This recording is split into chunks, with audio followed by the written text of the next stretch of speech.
Ah, bom, gente, boa noite. Sejam bem-vindos, bem-vindas aí ao nosso segunda noite, né, de apresentações do evento 2023 Monografias. Eu quero primeiro informar que a professora Vanessa, ela não vai poder participar por motivos, enfim, de saúde. Mas está tudo bem com ela, é só uma questão que ela está meio bastante resfriada, enfim. E não vai poder participar, o que é uma pena, porque ela realmente fez toda a organização, eu dei um apoio, mas, enfim, agradeço ao André, que está fazendo toda essa parte de organização também dessa gravação, né, do evento, e temos aqui algumas professoras, alguns professores presentes.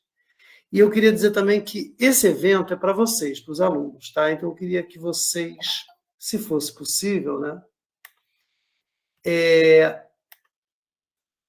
fizessem, dentro do possível, perguntas às apresentações, porque eu acho interessante a gente gostaria que vocês pudessem participar dessa forma, porque o evento é para vocês, tá?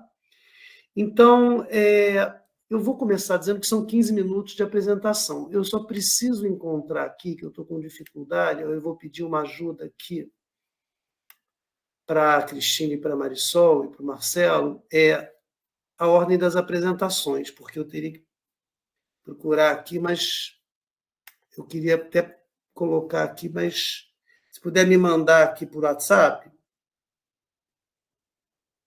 que a Vanessa está me perguntando se está dando tudo certo. Eu vou te mandar, tá, Bode? Está ótimo. Está jóia. Obrigado. Pelo WhatsApp. E aí eu vou organizando aqui, e aí a gente vai ter 15 minutos de apresentação, tá? São 4 apresentações, ontem foram 4 também. Essas 4 vão ser intercaladas com 5 a 10 minutos de... Obrigado, Marisol. 5 a 10 minutos de perguntas. Ontem ficou mais os professores perguntando, tá, pessoal? Tiveram 2 alunos assim que venceram a timidez. Vamos ver se hoje eu consigo estimular mais vocês. Então, a primeira apresentação é da aluna Isadora Carrilho Martins. Eu não sei se ela está aqui, eu não consigo... Estou aqui, professor. Oi. Olá, tudo bem? Você quer aparecer ou quer ficar... Vou aparecer. Aprendi essa palavra ontem, estou usando o tempo todo, de camuflado. Ficar escondido, no bom sentido. Eu vou lendo aqui o título, né? A Isadora Martins, né? Ela foi orientada pela professora Marisol Goya, é da área temática de estratégia e organizações, e o título é Joan Acker e os estudos sobre organizações generificadas nos periódicos brasileiros de administração. Então, eu vou computar os 15 minutos, Isadora. Quando for uns 3 minutos antes, eu vou dar aquela pressão para você ficar um pouco ansiosa. É no finalzinho, tá? Mas você pode passar um pouco, vou abrir o jogo assim. Um pouquinho não tem problema. A gente vê aí como é que você vai se ajustar ao tempo. Até queria dar um conselho que ontem, viu, Isadora, alguns ficaram muito no início das primeiras 4 ou 5 slides e no final falaram 8 em 1 minuto. Então, se você tem 15, tem 10 slides, vai 2 minutos, 1 minuto e meio cada um. É um toque que eu dou, porque na última vez alguns alunos ficaram meio perdendo, porque os resultados são tão importantes, né? Fica meio no final, né? Tá bom? Então, você já pode começar, tá? Vou compartilhar minha tela, tá bem? Ótimo, tá ótimo. Vê se você consegue compartilhar com a gente.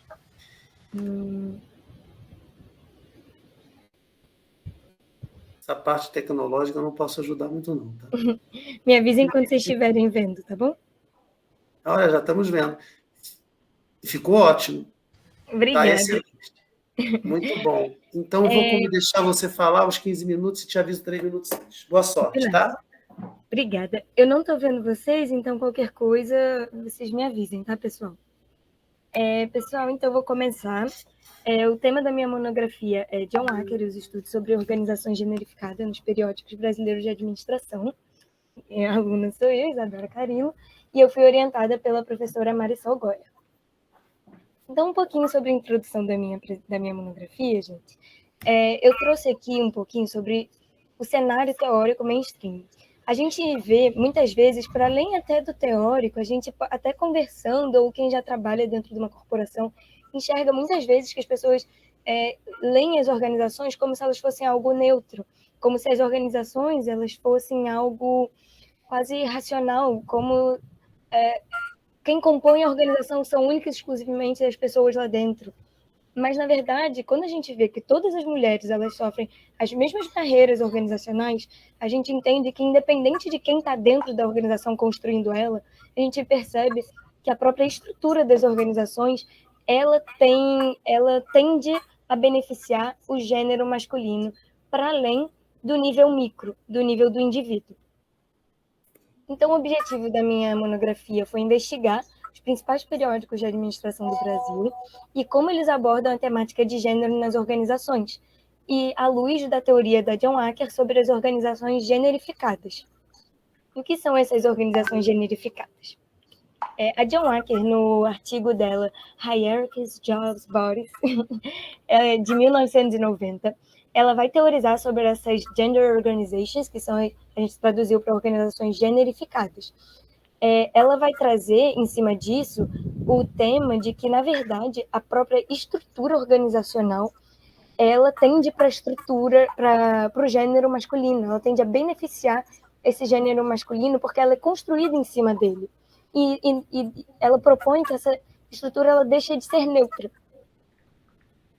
Então, nesse artigo dela, ela evidencia então essa dominância masculina, e não apenas nos corpos, não apenas nos indivíduos, mas sim na estrutura da organização. E uma outra coisa que ela expõe aqui para a gente é como as teorias de administração que olham para as partes organizacionais, elas carecem de olhar para a estrutura da organização. E aqui mais um pouquinho, eu trouxe para vocês só para a gente entender um pouco como que a gente fala muito sobre, eu vou falar muito, né, sobre uma organização generificada, mas como que essa generificação acontece, né? Ela diz que isso acontece dentro de 5 processos. O primeiro é sobre a divisão entre os... Gente, posso só pedir para alguém desligar o microfone, porque eu estou me ouvindo no eco, e aí eu estou... Sou eu mesmo. Desculpa, professor. E aí, as organizações, elas... Deixa eu voltar. As organizações, a estrutura da organização, ela vai se ancorar em cima de 5 processos que vão beneficiar esse gênero masculino. Então, esses 5 processos são a divisão entre os gêneros. Então, a própria divisão entre os gêneros, a divisão de poder, a divisão de comportamentos permitido para cada um dos gêneros, a divisão de tempo que cada um pode dedicar para o trabalho. Essa própria divisão do gênero já beneficia o gênero masculino. Uma outra coisa que ela vai trazer é a construção da imagem e símbolos que reforçam essas divisões. Então, ela vai dizer, por exemplo, que quando você imagina um gerente, ou um diretor, ou um CEO, ou uma pessoa com cargo de poder numa hierarquia acima, você sempre vai imaginar um homem, e que essa própria construção da imagem, ela já beneficia um homem, ou o gênero masculino dentro de uma organização. Ela traz também que as próprias interações cotidianas também é uma forma desse processo acontecer. Então, toda vez que uma mulher e um homem sentam para conversar, a mulher ela tende a assumir um papel naquela interação, um papel de um cuidado, de uma escuta, enquanto o homem ele chega para se impor, e que a própria interação entre os dois já evidencia essa estrutura organizacional que balanceia para o gênero masculino, né? E aí, outras coisas que ela traz também, que é a construção da identidade de cada gênero, e o gênero como parte de processos fundamentais de criação de uma estrutura social. Aí, eu trouxe, na verdade, 2 termos que eu acho muito importante a gente olhar para a gente entender também um pouquinho mais sobre isso que ela está falando, que é o ideal worker, ou o trabalhador ideal. O que ela diz sobre isso? Ela fala que quando uma empresa ela vai criar um cargo, que geralmente se usa uma ferramenta que é Job Evaluation, que é tipo, é uma ferramenta que você determina tudo aquilo que um cargo precisa que um trabalhador tenha para ele ser o trabalhador ideal para aquela vaga. E esse trabalhador, esses critérios que são definidos, eles geralmente são pensados à luz de um homem. Então, eles vão pensar o que é importante para esse trabalhador ter, mas ele pensa sempre, ele vai imaginar um homem e só depois vai definir os critérios. Então, que não é uma coisa neutra e racional, e sim carrega uma discrepância de gênero ali na própria estrutura daquela vaga sendo criada. E essa discrepância ela vai tender a beneficiar aquele homem. E quando você cria esses cargos, você muitas vezes está definindo dentro de uma organização quais são as habilidades que um cargo acima tem que ter e que habilidades são essas que merecem um pagamento maior. E a gente geralmente vê que essas habilidades, elas são habilidades masculinas, então os cargos de hierarquias maiores são cargos que vão ter um pagamento maior e que são atrelados a homens. Outro termo que ela vai trazer muito aqui é da hierarquia.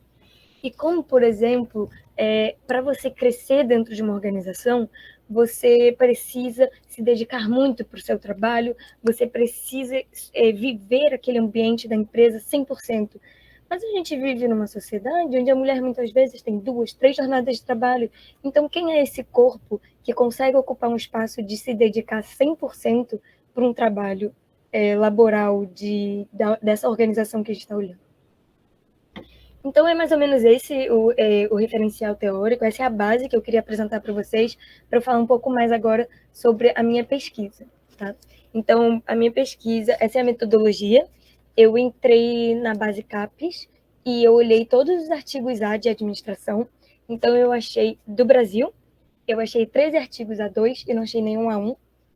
E dentro de cada um desses periódicos, quer dizer, eu pesquisei pela palavra hacker e não me retornou nenhum resultado. Então, depois eu pesquisei pela palavra gênero ou gender e que me retornou 190 artigos.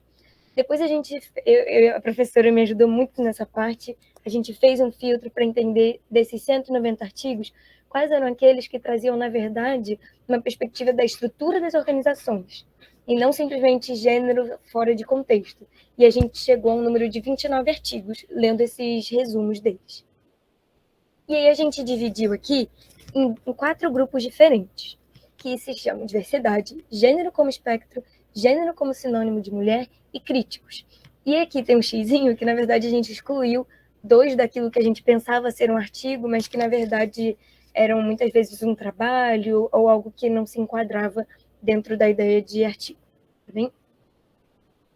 Então, vou falar um pouquinho também de cada um desses grupos.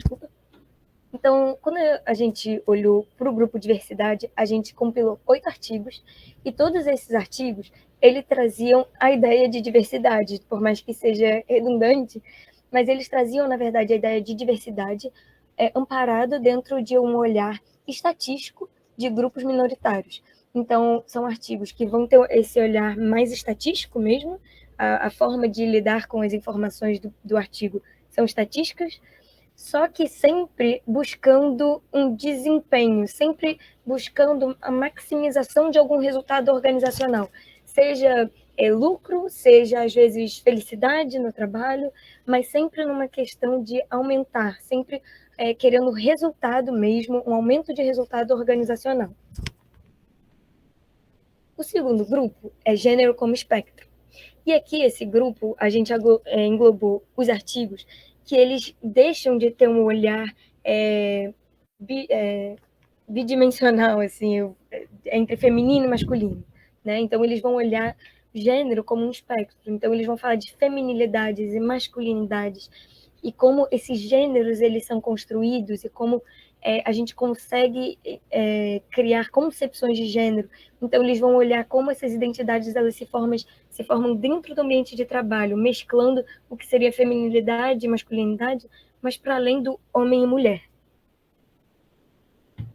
O terceiro grupo é gênero como sinônimo de mulher, e os artigos aqui presentes, eles vão olhar muito para o gênero feminino, enquanto realmente é um sinônimo de mulher. Então, eles vão olhar para a mulher num nível micro, vão olhar para o indivíduo mulher dentro de uma organização. Então, são artigos que querem entender a vivência, a perspectiva de carreira, trajetórias e desafios dessas mulheres dentro das organizações. E aí, aqui, o último critério, que são os críticos, eu acho importante fazer um OBS nesse daqui, porque todos os outros grupos a gente encontrou 8 artigos, e os críticos a gente só encontrou 3. Então, aqui mostra, assim, já adiantando um pouquinho do que eu vou falar na conclusão, mas uma ausência, na verdade, uma escassez de artigos com caráter mais críticos. E esses artigos, o que engloba todos eles aqui dentro de uma mesma categoria, é que todos eles vão olhar para a estrutura organizacional de uma forma política. Então, eles vão olhar para a organização abordando temas como empoderamento, estudo de poder, subalternidade, raça, questões históricas, que são coisas que compõem uma estrutura organizacional e que não estão presentes nos outros artigos, que muitas vezes eles se preocupam muito mais em olhar para o indivíduo. E aqui não, aqui eles vão olhar como existem estudos realmente de poder, da subalternidade feminina e entre outros. E aí uma coisa que eu acho bem legal é que esses aqui, eles vão contra realmente essa vertente mainstream. E aí agora eu vou para a conclusão, é que então a gente se debruçou sobre a palavra gênero dentro dos principais periódicos de administração, e o que a gente pôde perceber é que quando o gênero está atrelado às organizações, poucos deles se preocupam em olhar para a organização no nível macro. A maioria deles está muito mais preocupada em olhar para o indivíduo, para uma análise realmente individual e micro. Então, quando você analisa o nível micro de uma organização, então você está se preocupando muito mais com o indivíduo do que com a estrutura. Então, quando você olha para o indivíduo, na verdade, você está assumindo que essas organizações elas são neutras. Então, se você quer mudar algo, se você quer aumentar o lucro, se você quer analisar a vida da mulher dentro de uma organização, você tem que olhar única e exclusivamente sobre o indivíduo, mas poucos deles olham do por que essas coisas acontecem, né? Como que as organizações elas estão montadas para isso acontecer. Então, elas realmente não estão olhando para como a estrutura ela é construída, como o indivíduo, na verdade, é quase uma consequência da estrutura. E não, nesses artigos principais, eles vão olhar só, única e exclusivamente para o indivíduo. Tá? E um último ponto que foi possível perceber quando a gente leu a fundo todos os artigos, a John Hacker ela não é citada neles, na verdade ela é citada em um dos artigos, mas de uma forma bem en passant, assim, no referencial teórico. Nenhum deles se debruça de fato sobre o trabalho dela nos estudos organizacionais, então a gente percebe que tem uma ausência. Oi? Isadora, você tem 2 minutos, porque eu estava achando que você ia dar uma paradinha, mas acho que você está no finalzinho. Então, acho que 2 minutinhos, tá? Tá bem. Então, é isso, assim, os artigos, os principais periódicos de administração brasileiros, eles não abordam o trabalho da John Hacker, então a gente percebe realmente que tem uma ausência de análises de estruturas organizacionais enquanto não neutras. Então, é isso, pessoal. Obrigada pela atenção de vocês e estou aberto para dúvidas. Queria parabenizar a Isadora primeiro, porque ela foi a única que foi dos 15 cravados. Parabéns, pelo menos você deve... Eu não sei, eu estou querendo jogar uma aqui para a Marisol depois me dizer isso, acho que ela treinou, eu não sei. Acho que ela treinou em casa porque ela foi assim, muito boa assim, a apresentação. Ela falei, 15 minutos. Isadora. Pois é, a Isadora, além de ela ter uma fluência ao falar, ela é muito assim, uma voz muito boa de se ouvir, Isadora, e com muito conteúdo. Eu gostei muito conteúdo, tá? Eu vou abrir para os que eu já vi que o Daniel já levantou a mão aqui, eu só vou dar parabéns a Marisol pela orientação. E deixa eu falar uma coisa para os alunos, existe uma variação muito grande de abordagens metodológicas, que é uma área muito importante para quem vai escrever uma monografia. E me dá a impressão, depois a Isadora vai me corrigir, enfim, eu complementar a professora Marisol também, que me dá a impressão que foi um trabalho mais conceitual, uma análise bibliométrica, ou então um trabalho mais de análise do que existe, vamos dizer assim, de artigos da área, e foi feita vamos dizer assim, uma categorização, ou uma taxonomia, enfim, depois você explica, eu não sei se foi isso mesmo, mas me dá a impressão que foi um trabalho mais teórico. Não sei se Marisol vai querer complementar, que também é muito importante. Já também orientei trabalhos teóricos, onde tem um embasamento teórico muito grande, então, de qualquer forma, parabéns, mas outros trabalhos abordarão outras metodologias, né, como, enfim, qualitativas, quantitativas, etc. Então, vou abrir. Marisol quer falar antes do Daniel, porque a orientadora tem prioridade. Pode ser, falar um pouquinho, parabenizar a Isadora, eu gosto muito desse trabalho dela. Às vezes eu coloco na minha disciplina, né, a parte da teoria para os alunos conhecerem a Joan Acker.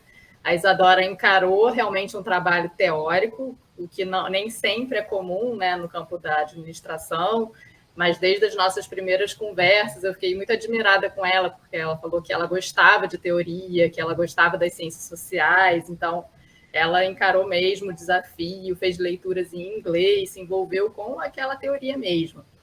Então, ela fez uma pesquisa sobre uma autora que merece um reconhecimento, que ficou que é um pouco esquecida e que foi pioneira, né? Que é a Joan Acker, que falou na década de 90 uma ideia que hoje a gente já tem um pouco mais de repertório para pensar na diferença do mundo do trabalho, o mundo da casa, mas naquela época não. Então, a pesquisa dela procurou fazer esse entendimento, assim, será que o público brasileiro da administração conhece essa autora, está usando essa autora, está entendendo como ela foi pioneira para debater gênero nas organizações, que ainda é um tema mais, né, minoritário, e quando ele é falado, em geral, ele é falado muito como um ponto de vista mais cultural, de identidades culturais, né, e não tanto como político. Então, eu gosto dessa pesquisa por ela trazer esse crédito, né, para essa autora pioneira e que eu acho que ela abre campo de reflexão para o debate de organizações e gênero. Então, obrigada, Isadora. Obrigada também obrigada a você, professora. Escolheu o trabalho dela para estar aqui apresentando para os alunos. E é isso, vamos deixar os alunos perguntarem também. Vou abrir para o Daniel, tá, Daniel? Pode fazer sua pergunta, viu? Ele disse que clicou sem querer, mas agora você não quer fazer mesmo assim, senão eu faço outra. Eu vou falando outro aqui rapidinho, porque o Daniel acho que ele tocou sem querer, mas enfim. Algum aluno ou alguma aluna tem interesse em fazer uma pergunta? Bom, a Mariana levantou. Vamos lá, Mariana, fala para mim aí, pessoal. Boa noite, pessoal. Vocês me ouvem bem? Sim. Perfeito. Eu queria entender, primeiro, parabenizar pela Isadora. Eu acho que eu compartilho do mesmo pensamento que o professor Boris. É muito bom ouvir a voz dela, né? Uma voz tão tranquila assim, passa uma paz muito grande. Mas sobre a pergunta, eu queria entender um pouco melhor sobre a sua inspiração para esse tema, porque eu particularmente achei um tema muito importante ser debatido e é muito difícil a gente ver tema nessa temática, né? É sobre mulher, um tema ok, as pessoas podem pesquisar, mas mulher na temática, né, da organização, né? Como ela está estruturada ali e você mexe na estrutura de uma empresa, né? Questiona se de fato faz sentido como as estruturas estão inseridas hoje em dia para a valorização da mulher. Então, eu queria entender um pouco das suas inspirações para esse tema. Ai, que pergunta gostosa. Quando levantaram a mão, estava até com medo, mas agora que delícia de responder essa pergunta. Então, eu confesso que eu me encontrei na administração quando eu tive aula com a Vanessa no segundo período. Foi a primeira vez que eu entendi o curso que eu estava entrando. E foi realmente de um olhar para como a organização ela funciona. Eu sempre tive muito interesse em entender essa teoria da organização, que eu acho que muitas vezes, antes de entrar no curso, isso fica... as pessoas não entendem que isso acontece, que a administração é uma ciência. Então, as pessoas acham que vão entrar no curso para administrar empresas, né? E, na verdade, existe uma ciência por trás da administração que estuda como as organizações elas vão se entender. E, ao mesmo tempo, eu sempre fui feministona. Eu sempre amei ler sobre isso, porque eu acho que também o feminismo que chegou para mim quando eu era mais nova era um feminismo muito raso, era um feminismo mainstream. Então, eu sempre fui atrás de buscar entender mais teorias sobre isso. E aí eu cheguei com toda essa bagagem para a Marisol e falei, professora, é isso aqui que eu tenho. Quero pesquisar sobre mulher nas organizações, sobre teorias, me ajuda. E aí a professora... Os olhinhos nem brilharam, né? Nossa, foi realmente um encontro, né, professora? Porque eu nunca tinha ouvido falar sobre a Joan Acker. E a professora falou, olha, tem um tema aqui sobre uma autora que eu acho muito interessante. Eu falei, professora, não diga mais nada, já topei. E aí a gente foi junto. Então acho que foi um encontro. Espero ter respondido. Sim, respondeu. Perfeito. Obrigada, Isadora. Nada. Bom, alguma pergunta a mais? Vencendo a timidez? Bom, eu só queria falar aqui duas coisas, tá, Isadora? O termo generificada, tá, para mim, na hora, e foi ótimo que você colocou em português. Tem muita gente que quer colocar termos em inglês no título da monografia. Eu fiquei feliz de você ter, não sei se transliterado, acho que é uma transliteração, eu não sei se é uma tradução, enfim. Você é um termo cunhado, eu não sei quem é que cunhou isso em português, mas quando você falou gender, para mim ficou um pouquinho mais próximo. Então, quando traduz no translitera, né, fica um pouco... A gente não, eu, particularmente, fiquei até com um pouco de dúvida. E o que me causou espanto é que não tinha nenhum artigo dela, da Jo Acker. Não sei se eu entendi errado lá. Acho que tinha... Não tinha, né? Não, então, tinha... É porque eu deixei mais pro... Nos periódicos de administração do Brasil, não. Ela publicou lá fora. Então, isso me causou até... Ou seja, ela parece que não está sendo falada aqui, é isso? Não sei. Sim. Pois isso, é. eu entendi Citada, não? Exatamente. Porque é um trabalho seminal, me dá a impressão que é um trabalho da década de 90 que, né, que muitos devem se basear. Mas, enfim, vou passar para o Marcelo para a gente só fechar, porque tem que ser no máximo 10 minutos, mas dá para uns 2 minutinhos para o Marcelo falar. 1 minuto, né? Parabenizar a Isadora, Marisol. Tive o prazer de ler a monografia da Isadora, né?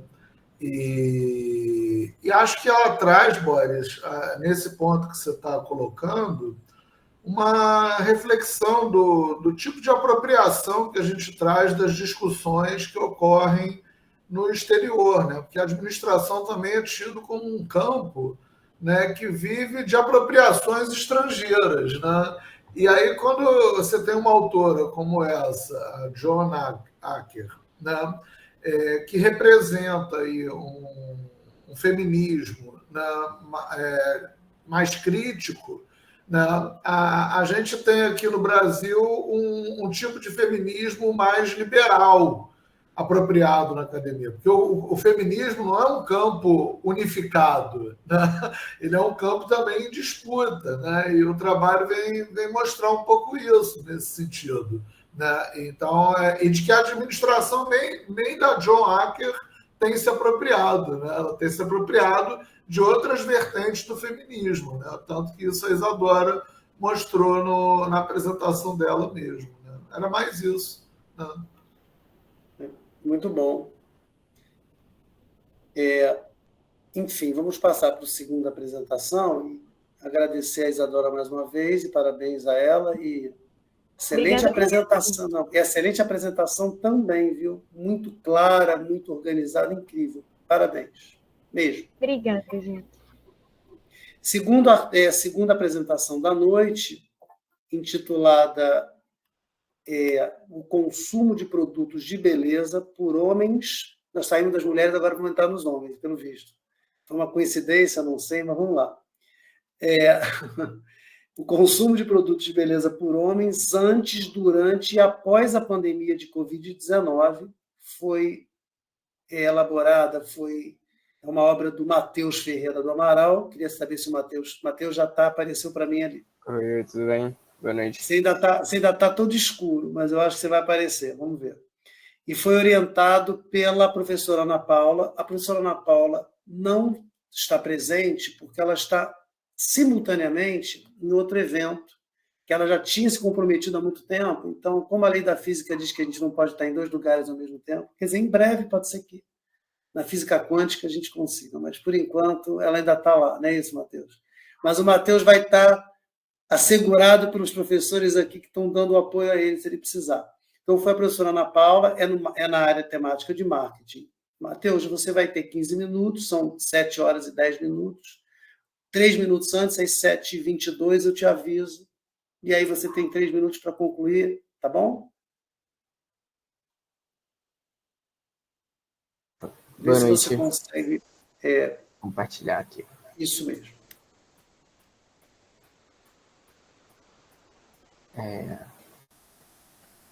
Tá aparecendo na minha tela? Tá sim. Tá, perfeito. O meu trabalho é em relação ao consumo de produtos de beleza por homens e durante e após a pandemia de Covid 2019. Muito da minha vontade, né, da motivação de realizar esse trabalho, ele se deu pelo conhecimento do efeito batom, né? Acho que eu ouvi pela primeira vez numa aula de marketing e eu fiquei muito intrigado com esse movimento de aumento de compra durante períodos de recessão, de períodos de crise, períodos extremamente de guerra também. E isso começou a ser observado na Primeira Guerra Mundial e também na crise de 1929, onde a Estée Lauder começou a aumentar significativamente seus lucros, né? Eu fiquei assim muito curioso para entender os motivos por trás disso. Esse foi um dos primeiros objetivos, além de, já que a gente também estava vivendo uma situação tanto de crise política, crise sanitária, crise econômica também, né, durante a pandemia de Covid, causada também por ela, eu queria trazer um pouco desse efeito, mas tentar investigar agora o público masculino, né? Porque, em primeiro lugar, a gente começa a observar, hoje o mercado brasileiro já é o segundo maior do mundo em relação à beleza, e o masculino é o que mais cresce, né, exponencialmente, assim, é o que mais em volume, uma maior porcentagem de crescimento hoje. Se eu não me engano, pode estar um pouco desatualizado, né, mas assim, o mercado masculino já é o quinto maior do mundo, enquanto o Brasil é o segundo. Então, era mais ou menos o objetivo, né, investigar esse movimento de consumo de beleza durante e também como é que seria o movimento de após, né? Porque já que a gente teve, como o meu trabalho ele começou a ser produzido já no final da pandemia, queria começar a investigar como é que as pessoas estavam começando a se comportar depois desse período.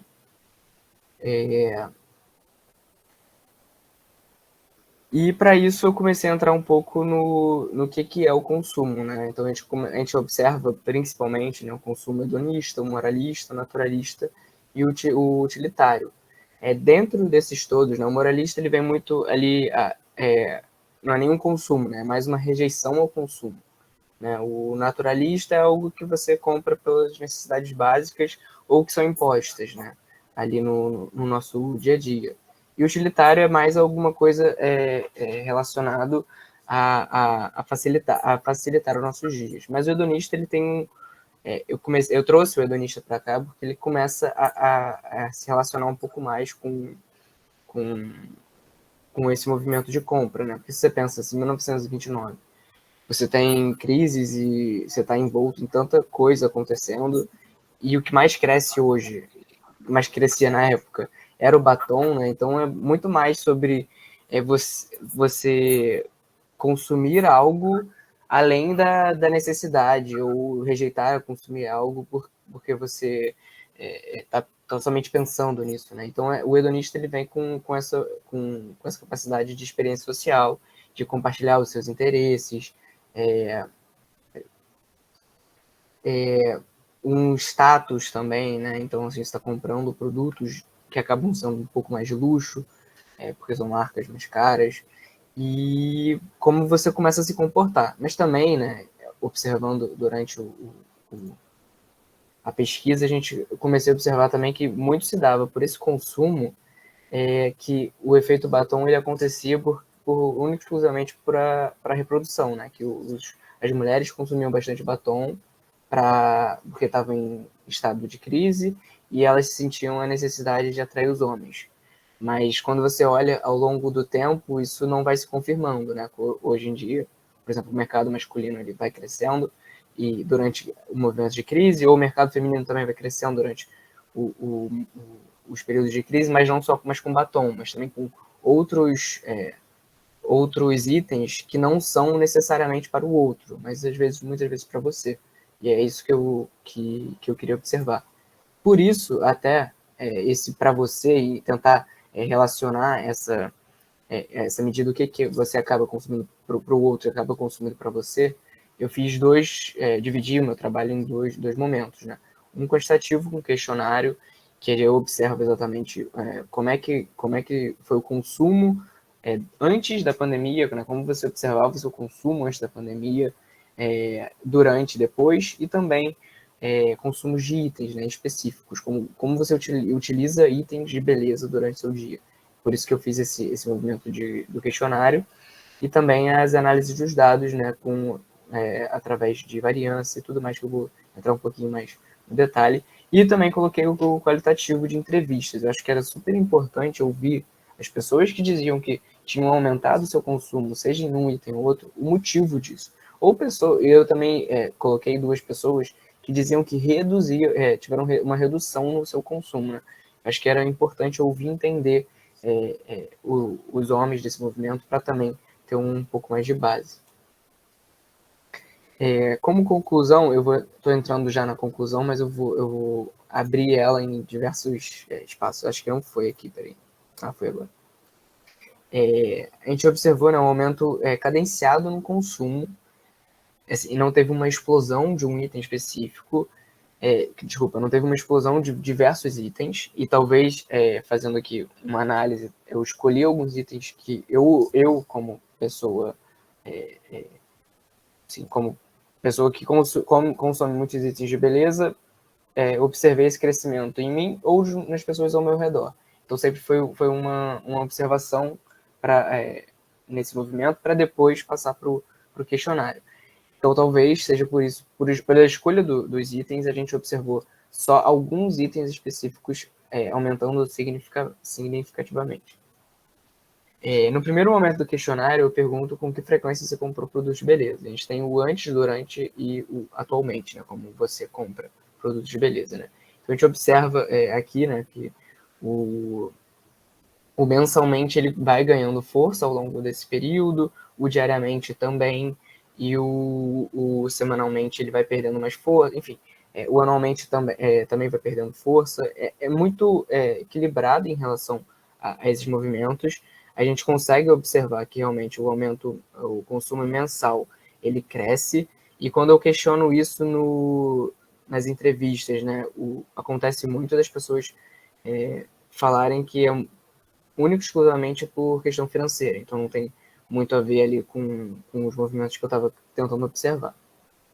Depois a gente olha a frequência de consumo por cada produto, né? Que como eu disse, eu escolhi alguns itens específicos que eu observei em mim e em outras pessoas, o crescimento de uso, e a gente tem os perfumes, maquiagem, esmaltes, creme para rosto, óleo para banho, sabonete líquido, shampoos e condicionadores. E a gente, no total, quando a gente bota a variância, né, desses itens, a gente conseguiu observar, único e exclusivamente, que perfumes e colônias sofreram um aumento, o creme para rosto e o protetor solar também, e os itens que não são, que aí entram muito na discussão do que é o consumo, né? Qual o tipo de consumo que eu estou observando.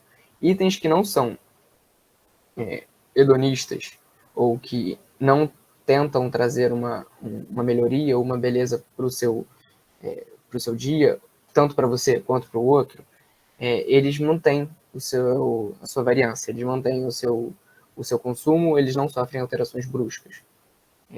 Enquanto itens que melhoram e que aumentam um possível bem-estar ou um cuidado pessoal mesmo, eles tendem a aumentar durante esse período. Eu trouxe para vocês o gráfico, né, de como se comporta o perfume.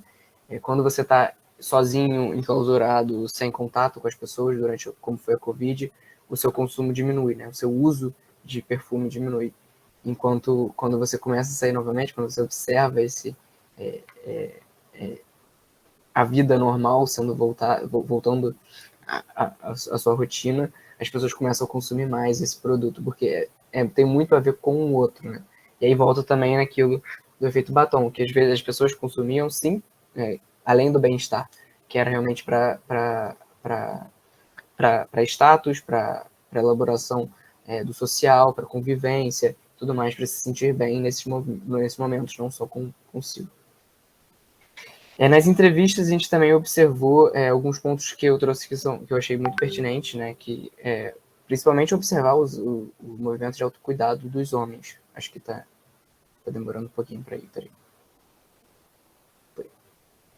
esse movimento de autocuidado com os homens, né? Observar e ouvir o que eles têm para dizer, como cada vez mais o público masculino está se inserindo no mercado de beleza. E como cada vez mais as marcas estão se comportando com isso. Então, por exemplo, entrevistei pessoas que, mesmo não fazendo nada, utilizam os mesmos produtos que aprenderam com seus familiares, principalmente com seus pais, né? Que o creme de barbear, toda aquela rotina, todo aquele processo que o homem aprendeu, ele mantém.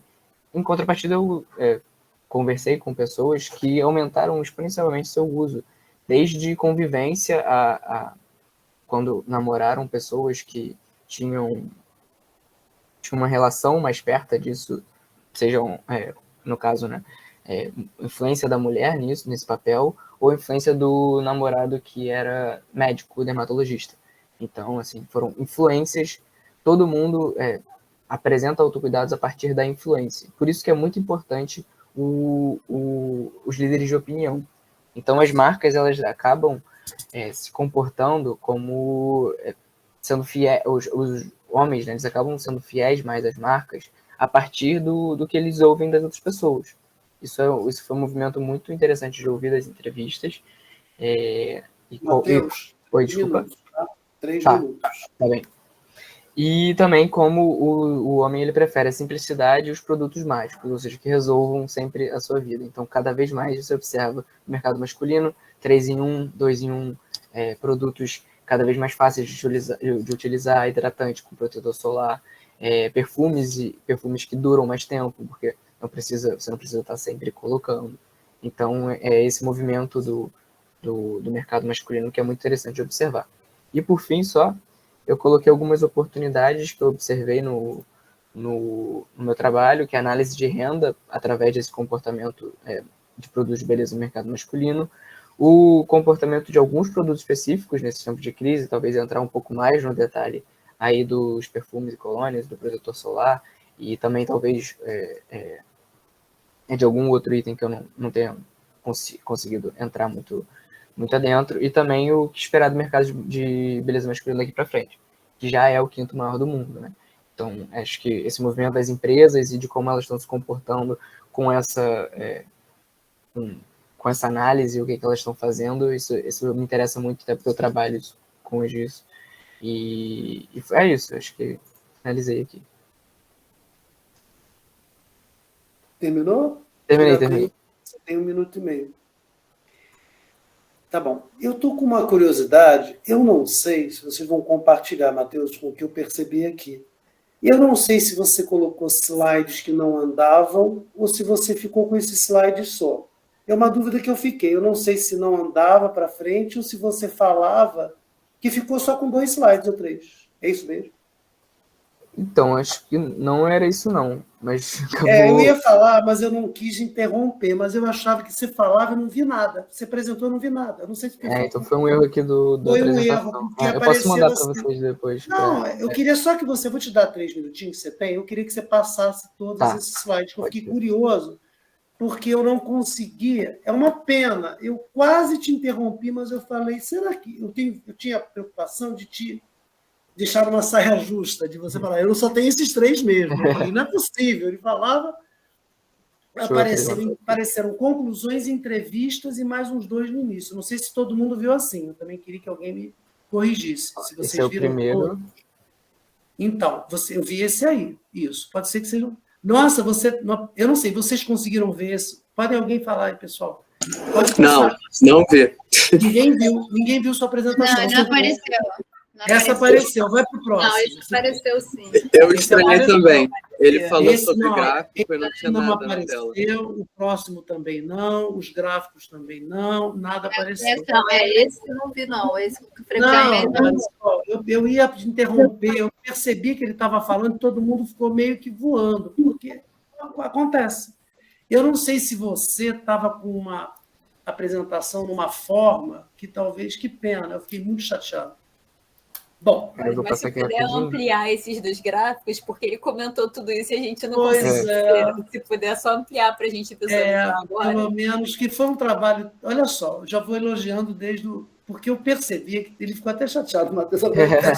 Não, porque a pessoa... Não, você preparou um trabalho bacana, cheio de informação, e a gente não viu, eu fiquei triste. Eu quase te interrompi, mas na próxima eu vou interromper. Pois é, a Laura falou também que não viu, exato. Bom, professora Laura, vamos lá. Vou falando, você vai mostrando, enfim, é só pelo menos para você mostrar que você trabalhou nessa apresentação, né? Porque eu fiquei chateado, mas agora você está comprovando. Ó, isso apareceu. Isso aí apareceu. Mas, enfim, qual é a riqueza do trabalho do Matheus? O Matheus, ele conseguiu, ele vai mostrando, eu vou falando, ele vai... Pode mostrar mais um pouco se você quiser. Se você quiser, não precisa, você que sabe. Depois, no final, você fala um pouquinho. O que acontece? A riqueza do trabalho do Matheus é essa metodologia, vamos dizer assim, qual e quant. Então, ele trouxe... Primeiro, ele falou de uma abordagem antes e depois, e acho que é antes, durante e depois, ou se é durante e depois da pandemia. Então, ele já tinha uma visão, recortes em diversos momentos do tempo, perguntando para as pessoas, no caso, no questionário, para os respondentes e para os entrevistados, né, ao mesmo tempo, como é que eles eram antes e depois, e durante, digamos assim. E, ao mesmo tempo, ele usou... Então, já tinha uma amplitude muito grande. O Matheus foi bem ambicioso, eu acho. Ele está de parabéns, porque foi muito trabalhoso. Eu estou percebendo que foi, ele vai concordar comigo. E, ao mesmo tempo, ele trabalhou com entrevistas. Desculpe, com questionários. Eu não sei quantas observações você teve, mas possivelmente deve ter sido no Google Forms, eu não sei, você não falou, mas eu imagino que talvez seja assim. Né? Foi Exato. Exato. E depois as entrevistas, que são muito importantes até para aprofundar alguns itens que ele tinha alguma dúvida. Eu imagino que seja isso o objetivo das entrevistas. Talvez aprofundar alguns temas que eram interessantes. É isso mesmo, Matheus? Foi exatamente isso, né? Quando eu comecei a entrar um pouco mais nos dados, eu observei o movimento, mas eu não tinha base ainda para chegar a alguma conclusão sobre esse consumo, né? Já que eu tinha vontade de entender tanto o efeito batom que a gente observa, né? Tanto no meu trabalho, eu observo que não é só uma coisa que foi tratada como de atrair alguém ou de se vestir para outra pessoa, né? Para o outro. Eu queria observar como é que as pessoas estavam se comportando quando elas estavam sozinhas, porque além da crise, você também estava, né, sem contato com ninguém. Então, como é que você se comportava com produtos de beleza durante esse movimento de crise sozinho? E também, né, eu acho que também tem uma coisa além disso, né, com receio, com medo, com preocupação, com home office, com trabalho, com faculdade online, enfim, tudo isso acontecendo ao mesmo tempo por um público que não tem a característica de consumo de beleza, né? Então, é um público totalmente novo no mercado. Como é que antes da pandemia estava crescendo bastante, então, e a gente perdeu dados durante esse período. Então, como é que isso estava afetando as pessoas? Acho que era um pouco mais esse objetivo. As pessoas costumavam voltar ao que era antes, eu fiquei curioso. Se elas ficaram muito ansiosas com a saída e ficaram mais do que antes, para compensar o período. Eu queria saber se tinha um período de compensação aí. Teve. Algumas pessoas começaram a crescer realmente o seu consumo, outras começaram a diminuir, mas a grande maioria manteve, né? O homem ele manteve o seu consumo. Né? Se a pessoa compra shampoo e condicionador só, ela continua comprando só shampoo e condicionador. Maravilha. Eu queria que você falasse rapidinho, porque eu vou pedir para a Isadora falar depois de você, os pontos mais difíceis, os desafios. Eu queria que você falasse em 2 minutinhos o seu processo. O que você sentiu de dificuldade, de maiores problemas? Se você teve muito acesso fácil a essas entrevistas. Resumidamente, tá? Para ajudar os alunos aqui a... Enfim. Eu senti muita dificuldade nas respostas, né? Porque eu imaginava, de acordo com como eu me comportei na pandemia e como algumas pessoas se comportaram ao meu redor, que isso tinha aumentado, né? Que as pessoas tinham aproveitado esse momento para se conhecer, né? E também era um movimento muito alto, né? Durante a pandemia de skincare, de TikTok começando a fazer sucesso, enfim. Isso eu não entrei muito no detalhe, acho que é até uma oportunidade. Mas que eu observei que as pessoas ao meu redor estavam consumindo. Então, quando eu entrei nisso, eu estava com uma expectativa muito alta de que tinha acontecido uma explosão e que todos os homens estavam consumindo horrores e que tinha influência grande da internet nisso. E eu observei, na verdade, que o brasileiro médio, né, de 30 a 50 anos, que também teve esse recorte aí de idade no meu trabalho, ele, na verdade, manteve, né? Se ele não consumia nada, ele continuou não consumindo nada, continuou consumindo um perfume em 6 meses e tal, tudo mais, né? Então, foi essa dificuldade mesmo de... Então, a maior dificuldade foi essa. As expectativas não foram, vamos dizer assim, confirmadas, as suas. Sim. O que faz com que você fica mais interessante ainda, porque se confirmasse tudo, eu ia ficar preocupado. Pelo menos você... algumas coisas não são como a gente imagina. E a gente não tem a visão do todo, mas possivelmente você deve ter tido uma amostra razoável, né, nesse questionário. Eu vou passar para a professora Marisol, depois eu queria que, se algum aluno tem alguma pergunta para fazer, porque nós temos mais uns 2 minutinhos ou 3 aí. Mas eu queria que alguém pudesse falar. Depois eu queria passar para a Isadora, para ela falar só os pontos que ela achou mais difíceis para ela também, mais importantes também, tá?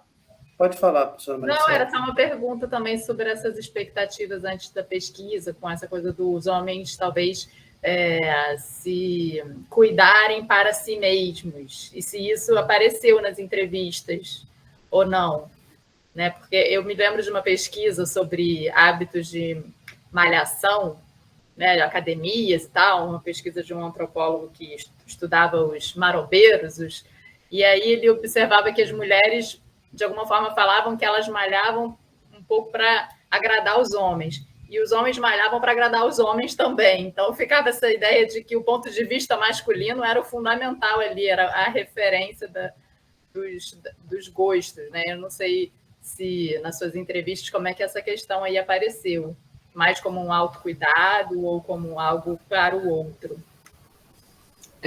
Era, na verdade, sempre muito influenciado pelo outro, mas, assim, nunca muito...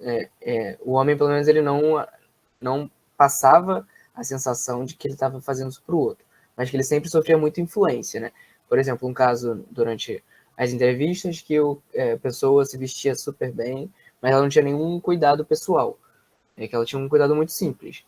E ela deixava a barba um pouco crescer, ou alguma coisa assim nesse estilo, ou não passava perfume. Aí um cara do trabalho, um homem do trabalho chegou para ele e falou: como é que você se veste tão bem e você não faz a barba, não passa um perfume e tudo mais? E aí ele começou a fazer por causa disso. Então talvez foi por causa do outro, né?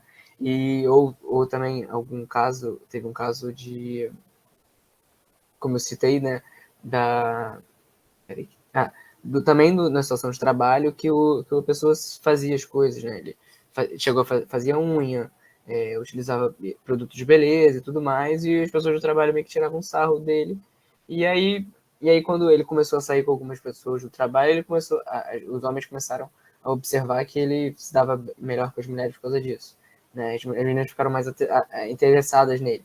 E aí começaram a tratar ele de outra forma. Então, acho que ali ele fazia também para o outro, né? Porque era para as mulheres, né? Acho que não tem um grupo específico de movimento por que você faz isso, mas tem sempre um alvo, né? Ou você recebe um feedback e você faz isso para as pessoas, ou porque você realmente está interessado em atrair alguém ou se mostrar, né, bem vestido e tudo mais. Uhum. Sim, entendi. Ok. Algum aluno, eu queria que fosse hoje, algum aluno falasse. O aluno, que a Mariana já falou uma vez, eu fiquei feliz. Alguém mais tem alguma pergunta? Bem, eu queria só que a Isadora falasse um minutinho, porque eu não perguntei para ela, os pontos. Obrigado, Matheus. Pelo menos você mostrou obrigado o slide. a vocês. Pelo menos você mostrou o slide no final, que você trabalhou bastante. Queria perguntar para a Isadora, vai quebrar um pouquinho, né, o ritmo, mas daqui a pouco eu vou entrar na terceira apresentação, o que ela teve de pontos assim, mais difíceis. Você podia falar em 2 minutinhos, Isadora, o que foi mais difícil para você durante o trabalho da monografia? Não sei se a Isadora está aqui ainda. Não? Então, depois, no final, eu pergunto para ela. Vamos passar para a terceira apresentação. Deixa eu pegar aqui. Mas parabéns ao Matheus. Realmente muito rico, metodologicamente, realmente muito interessante. O terceiro trabalho da noite é segmentação e as dinâmicas regionais do mercado imobiliário carioca. O aluno é o João Lucas Gemal Pinto. O João já está aqui, já estou vendo ele aí. E a professora Cristina Pimenta, a Cristina foi orientadora dele, e a área é finanças. Então, João, você vai ter 15 minutos, então são 19h36, 19h48, eu te aviso 3 minutos antes. Tá? E aí, se precisar um pouco mais, 1 minuto, 2, a gente dá uma ajuda aí, tá? Tá, tudo certo. Agora eu vou tomar conta se você vai conseguir passar o slide, porque agora eu já estou atento. Bom, eu espero que o meu slide dê certo. Mas, enfim, a gente veio agora com 2 trabalhos com viés qualitativo, agora o meu vai ser mais puramente quantitativo, né? O meu trabalho, ele é sobre um estudo da formação do preço aqui dentro do Rio de Janeiro, né, do mercado imobiliário. Aí, primeiro, falar sobre uma contextualização, que também é uma certa motivação para ter feito esse estudo. O mercado imobiliário dentro do Rio de Janeiro passou por um momento ímpar, né, que aconteceu no Brasil inteiro, mas no Rio de Janeiro foi excessivo, digamos assim. A gente passou por um momento de rápida valorização, como tem aqui nesse gráfico da FIPZAP, que é uma empresa de pesquisa que faz a tabela assim, através do tempo, né, desses preços. A gente pode ver que o Rio de Janeiro teve uma supervalorização entre 2009 e 2014, seguido por uma rápida e enorme crise a partir de 2015. Com até foi mal, eu não sei se estão ouvindo os cachorros, mas que chegou até um momento de decrescimento ou deflação dos preços, o que é extremamente difícil de acontecer num mercado tão essencial, né, de um bem de consumo tão essencial quanto é o bem imobiliário. E sobre as características únicas do mercado imobiliário, tem o fato de que ele rege toda a vida dentro da cidade, né? O Rio de Janeiro, por exemplo, é uma cidade extremamente rica em culturas e pessoas diferentes, segmentos diferentes, né? Rendas diferentes. E a precificação desse bem vai determinar onde pessoas vão poder acessar lazer, poder morar e com quem vão interagir no seu dia a dia, né? Quantos ônibus você vai tomar até chegar no trabalho. Então, é um mercado que basicamente vai reger a vida de todo mundo, querendo ou não. Né? Além disso, outras coisas mais técnicas, a gente tem que, por exemplo, o bem imobiliário, ele pode ser chamado assim, de um bem durável, assim como seria um carro, por exemplo, até mais durável que um carro, talvez, mas ele é único. Né? Quando você vai na concessionária, você vai encontrar 2, 3, N carros iguais, do mesmo modelo. Mas quando você vai visitar um condomínio, você dificilmente vai encontrar 2 apartamentos idênticos. Mesmo que eles estejam no mesmo andar e tenham o mesmo número de cômodos, um deles pode ter uma vista melhor, por exemplo, o outro pode ter a vista direto para outro prédio, um pode estar no andar mais abaixo e ter menos privacidade. Tem N enésimas variáveis que podem influenciar naquele preço, né, e que vão influenciar na sua decisão. Né? E por isso, o objetivo desse trabalho foi conseguir mapear todas as variáveis que influenciam o preço de oferta de imóveis. Né? E seguindo isso, eu escolhi a metodologia por regressão linear múltipla, que é o método mais comum quando se trata de avaliação de imóveis, né, até apontado pela BNT desse assunto. Foi feita uma coleta de dados totalmente automatizada através de Python, que criei um robozinho que foi até o site da Zap Imóveis e coletou as informações de anúncios, né? O intuito do robô foi justamente coletar o máximo possível de anúncios, e acontece que esse máximo foi 9.984 anúncios por pesquisa, né, por amostra, porque era o limite de páginas que a Zap Imóvel deixava alguém ver. Acho que era 400 páginas, mais ou menos. Aí, então, com isso eu fiz 2 amostras, uma de apartamentos e outra de casas, né, todas restritas ao Rio de Janeiro, cidade do Rio de Janeiro. Né? Aqui é um exemplo das variáveis que eu utilizei. Até aqui tem um anúncio da Zap Imóveis para mostrar onde foram coletados, né, essas variáveis. No estudo do bem imobiliário, você tem diferentes tipos de características, né? São as físicas, de localização e de ambiente.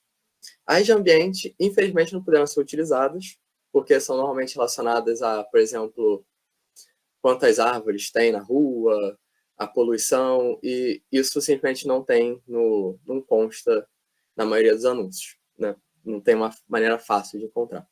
Então, o trabalho se ateve apenas às características físicas, que foram área, número de quartos, vagas, banheiros e se tinha piscina, né? A piscina era uma variável chamada dummy, ou pode ser também uma binária, né, que só tem o valor 0 ou 1, para representar se não tem, 0, se tem, 1. E características de localização, que foram bairros, subprefeitura, que pode ser também chamada região administrativa, e a região em si, né, Zona Sul, Zona Norte, Zona Central e Zona Oeste. Aí, com esses dados, eu fiz 3 equações de regressão. Estão representadas aqui. Uma, fazendo um recorte pelas zonas, né, pelas regiões. Pelas regiões administrativas e outra pelos bairros. Aqui nesse slide, se vocês puderem ver, aqui tem a variável dependente, o preço, y preço. E aqui as variáveis roxas são as relacionadas às características físicas, né? Na ordem quartos, área, banheiro, vaga, piscina, e aqui se é a casa, né? Quando eu estava tratando a amostra de casa junto da de apartamento. E as em vermelho são aquelas relacionadas à localização. Né? E, sim, um apartamento ou casa só pode estar em uma localização diferente. Então, essas variáveis vermelhas, uma delas vai ser igual a 1 e o resto vai ser igual a 0.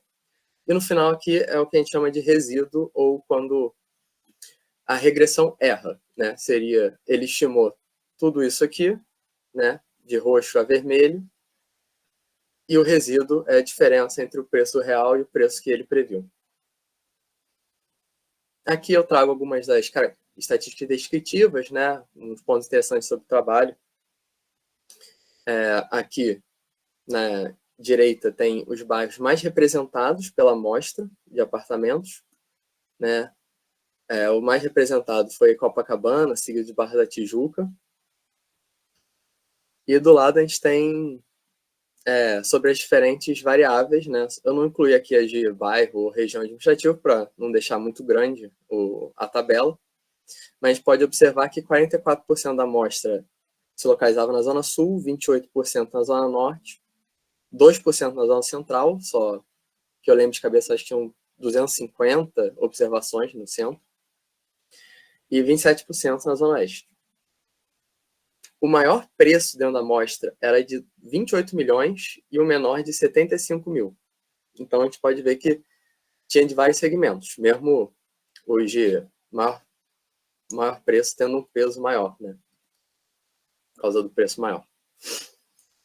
Então, com todos esses dados, eu rodei os primeiros testes com a regressão.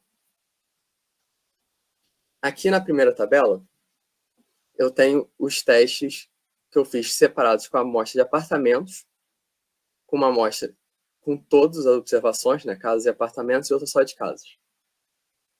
R2, ou variância, seria a acurácia do modelo. E logo nos primeiros testes, deu para notar que a amostra de casas não tinha nenhuma acurácia, né? Os melhores testes rodavam entre 30% e 40% de acurácia, e acabei por decidir que esses dados não eram... Eu não poderia seguir a pesquisa com esses dados, né? Eles tinham algum problema relacionado a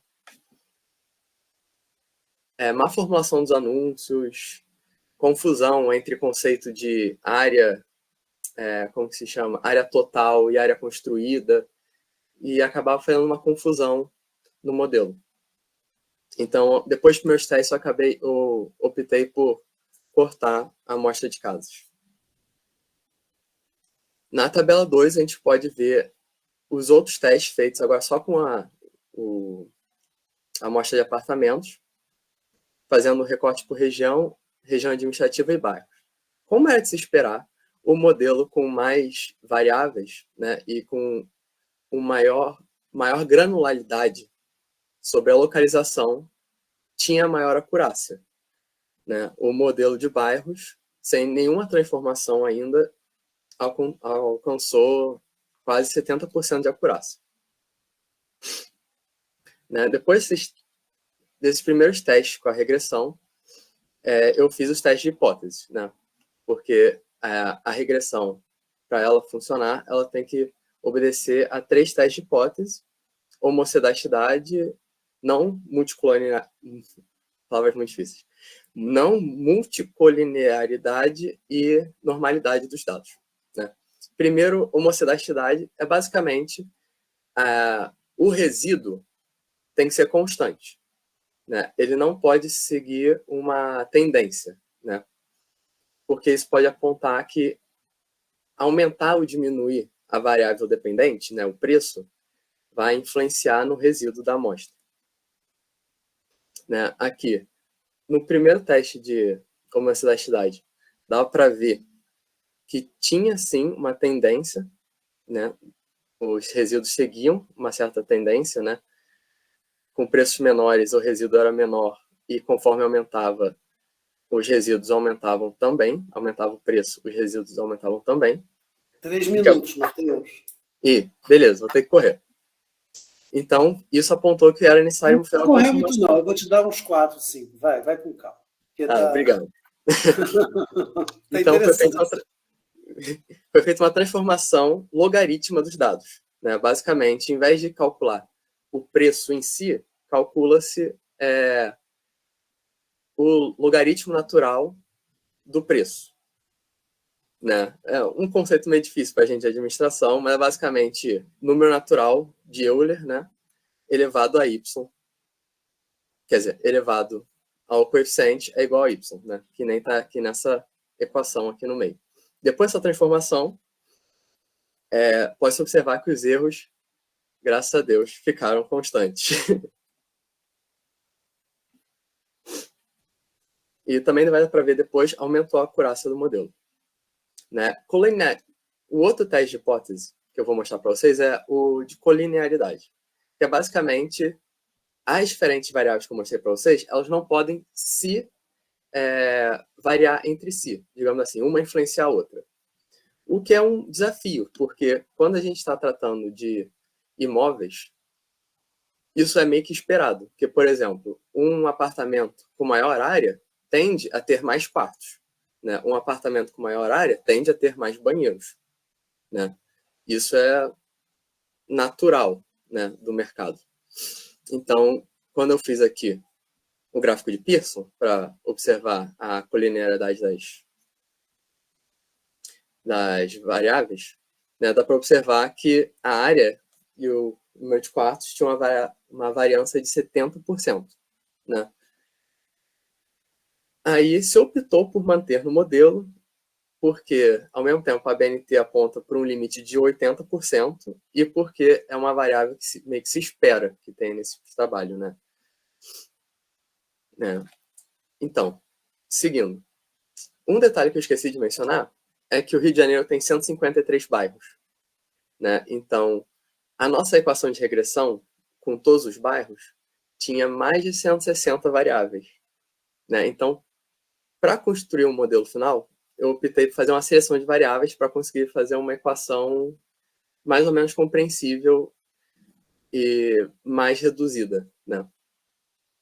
Então, eu fiz uma seleção de variáveis progressiva e regressiva, que basicamente eu fiz um algoritmo que roda a regressão n vezes, né, sendo n o número de variáveis, e cada vez ele adiciona uma variável na seleção progressiva.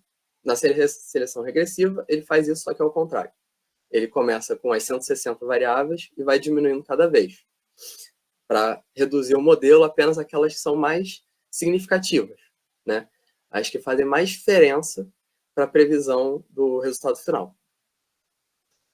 E o resultado final, na verdade, esse aqui não é o final, é só seleção progressiva, mas a gente pode observar que as variáveis físicas não foram escolhidas pelo modelo, pelo menos não todas.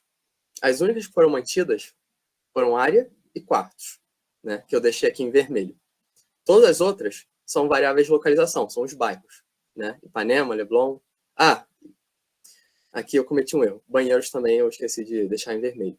Vaga, piscina, ele não manteve. Essa aqui é a equação final com o coeficiente, né? Lembrando que esse coeficiente é a potência do logaritmo natural, né? Então, por exemplo, esse 13 aqui para Leblon, eu tinha feito o cálculo entre 300 e 400 mil, né? Então, tipo, seria que só daquele apartamento estar no Leblon influenciaria em 300, 400 mil do seu preço final, né?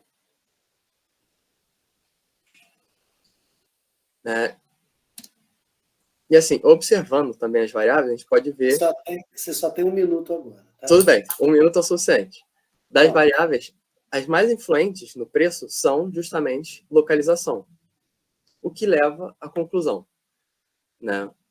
O que era de se esperar também é que o modelo mostrou que localização é o fator que mais determina o preço de um imóvel, né? Isso é claro porque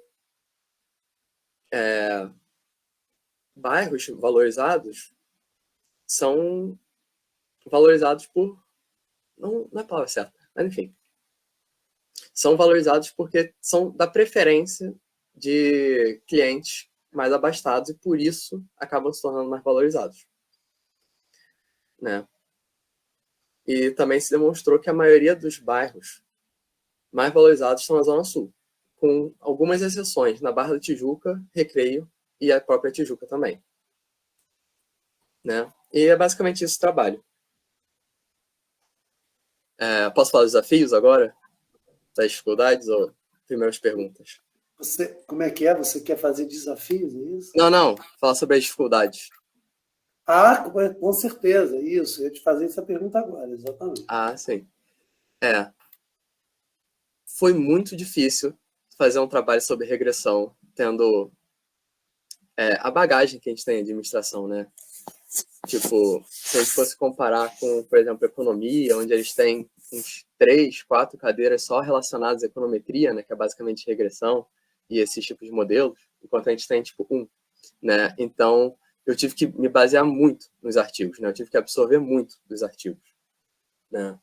Mas isso também foi meio que uma armadilha para mim, porque trabalhar com os artigos, acabava que eram trabalhos que não entravam muito nos detalhes da coisa. Há muitos também nem faziam os testes de hipótese, né? Só tratavam do modelo em si.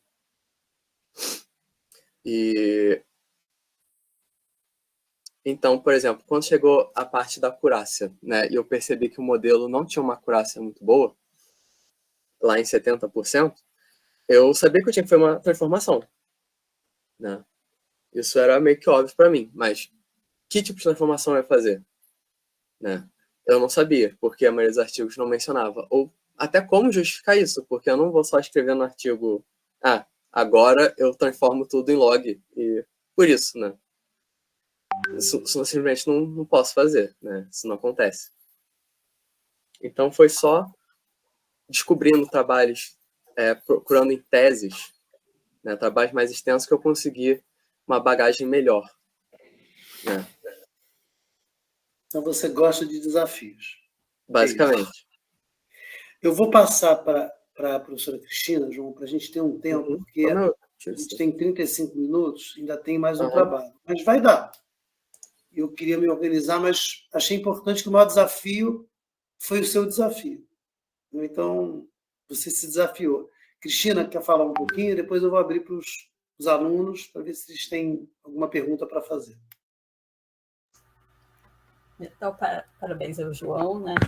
Assim, o João veio fazer a monografia dizendo que queria trabalhar com dados, né? O maior interesse dele não era, na verdade, matemática em si, mas era mexer com dados. E ele já tinha um conhecimento, né, de Python, tudo, né? Então, eu até cheguei a sugerir algumas coisas, mas ele foi indo pelo caminho que ele se sentia mais confortável, né? Então, a gente foi, ele falou dessa dificuldade, às vezes ia trocando, indicando o livro para ele, passando, né, algumas coisas. Ele não falou mais da limpeza da base de dados, né, a própria coleta de dados, né, foi a parte que ele mais se divertiu do trabalho, né, e algumas partes eu acompanhei, né. Eu lembro que teve um dia de noite, ele começou a me mandar mensagem assim, eu falei, não, peraí, vamos conversar, né, já que estamos dois acordados, vamos tentar acertar logo o que está acontecendo. Né? Então, foi bem interessante essa construção do trabalho. Eu acho que é importante, né, na monografia, eu acho que a Isadora também falou, o Matheus também, escolher um tema que, de fato, interesse o aluno, né? Seja pela metodologia que vai ser usada, seja pela temática em si, porque senão se torna, aí sim, muito mais difícil. Né? E aí, parabéns, mesmo com os desafios, eu cheguei a propor alguns outros modelos, mas o João falou que não, se ateve aonde ele se sentia mais confortável, né? E, enfim, parabéns aí pelo trabalho. Quer falar, Laura? Eu quero. Boa noite, parabéns, João. Bom, eu tive a oportunidade de ser a professora leitora dessa monografia dele e realmente foi muito interessante e diferente, porque dificilmente recebemos monografias quantitativas no curso, né? E a dele realmente foi outra coisa. Então, eu até com Cristina comentava, mas isso aqui, como é que é? Ela ia explicando para mim, tá, porque tinha muita coisa que também, né, para mim foi um aprendizado, né? Então, foi bem interessante ler a monografia dele e deu para ver que teve muito trabalho mesmo e que realmente tem aí um pé para, sei lá, continuar um mestrado, alguma coisa aí para frente. Então, parabéns, queria falar isso para você, já que não consegui falar pessoalmente, agora eu posso dar os parabéns. Opa! Algum aluno, alguma aluna, algum aluno quer perguntar? Eu achei interessante, hoje a gente teve assim, uma pesquisa teórica com a professora Marisol, depois uma quali-quant, questionários e entrevistas, e depois o do João com os modelos que, graças ao robô dele, se não fosse o robô, ele não ia ter os 9.984. Porque, sem dúvida, fazer isso, não, eu não sei, eu acho que nem Excel ia aguentar isso, se ele tivesse que tabular isso tudo em algum lugar. Então, o robô... E a gente descobriu que o site não tinha tantos anúncios quanto diziam, pelo menos não disponibilizava. Porque o site dizia que tinha mais anúncios, mas não deixava comentar. E muitos são... Não, e engraçado, não sei se o João percebeu isso, mas tem muitos que são repetidos com dados diferentes mesmo. E é lotado. Tem assim, o mesmo apartamento, 6 anúncios do mesmo, com preços diferentes, e eles... Olha, porque tem essa ideia de que a corretagem, essa área é meio assim estranha. Vamos falar a palavra estranha? Vamos dizer assim, para não falar outra coisa, mas enfim. Sobre a coleta, tem uma coisa interessante. A maioria dos outros trabalhos que eu notei, tipo, eu dividiria em dois grupos da coleta, né? Um é onde eles botam a galera da pesquisa para sofrer e coletar na mão mesmo, né, geralmente com uma amostra menor, assim, na casa das centenas no máximo, e outros onde o pesquisador tem a sorte de receber a base de fora, sei lá, de uma prefeitura, de um CVM da vida, uma coisa assim. Você está falando a diferença entre dados primários, que são esses dados que você coleta direto da fonte, né? E os secundários que você tem que fazer através são percepções, são entrevistas, são questionários, são percepções de uma verdade. Quer dizer, ali não é que seja uma verdade, mas você tem dados de uma base de dados pública, digamos assim. Então, tem essa facilidade, né? Vamos dizer assim, mas depois tem que e o problema de ter trabalhado com uma base automatizada, tipo, automatizar em si é uma coisa que eu já sabia fazer, então, tipo, foi algo que demorou assim, algumas semanas só. Mas depois que veio, era muita besteira junta. Tipo, você falou sobre apartamento repetido, uma coisa que me irrita até hoje é que tem apartamento não, mas tipo, anúncio, que em vez de ter o preço de verdade, tem o preço da entrada, né? Eu notei que eu vi, tipo, sei lá, uma casa enorme, assim, centenas de metros quadrados, 8 quartos, 100 mil reais. Pô, que foda, né? Ou é golpe ou é uma bagatela. Aí eu entrava na descrição, não, isso aqui é o preço da entrada. Aí, tipo, na limpeza, eu tive que fazer algumas coisas, tipo, eu tinha descrição, né, na tabela. Eu não usei para muita coisa, mas eu tinha descrição no Excel. Aí eu fiz um filtro, tipo, tem entrada escrita, eu tive que tirar, porque eu assumia que era o preço de oferta, era a entrada. Você está de parabéns, eu não vou poder me alongar muito, porque realmente fazer essas regressões múltiplas, ou seja, com múltiplas variáveis independentes, né? Dependentes, né? Na verdade, o preço é o dependente de muitas, quer dizer, aquela dos bairros, você deixou os bairros para o final. Eu tinha visto que depois tinha as zonas administrativas, as regiões administrativas, e a primeira, que eu esqueci, enfim, e deixou, eu falei, mas aí, quando chegou os bairros, eu falei, ele não falou. Aí, no final, você comentou como foi difícil, porque são 153 bairros. Então, incrível. Um trabalho assim, vamos dizer assim, muito pesado, né, matematicamente falando, e log neperiano, aí log natural para tentar... Não, para tentar, eu entendo que é mais para, vamos dizer assim, tornar os dados mais... o erro ser mais... Para não assustar os outros alunos, não é tão difícil fazer isso. Não é, né? Mas tem que ter uma vontade. Hoje, tipo, fazer a regressão é, por exemplo, assim, 10 linhas de código, no máximo. A questão é você entender os conceitos, né? Saber as transformações que você tem que fazer, o teste que você tem que fazer, interpretar o gráfico, né? Até uma história engraçada é que a primeira vez que eu fiz o teste de homocedasticidade, eu fiz, aí eu olhei aquele gráfico que faz um cone, e como eu nunca tinha feito nada do gênero, eu pensei, acho que passou. Aí eu fui, sei lá, ir passear com meus cachorros, coisa assim, eu fiquei, pô, passou, mas como eu vou fazer o log, então? Como eu vou justificar se ele passou? Aí depois eu fui olhar, comparei com os trabalhos, não, isso não faz o menor sentido. Você realmente teve um avanço muito grande aí no seu trabalho, parabéns. Eu vou passar agora, obrigado, tá, João? Parabéns aí pelo seu trabalho, viu? A próxima apresentação, deixa eu ver aqui rapidinho, o nome, tá? Só um segundinho. Vou ler para vocês o título.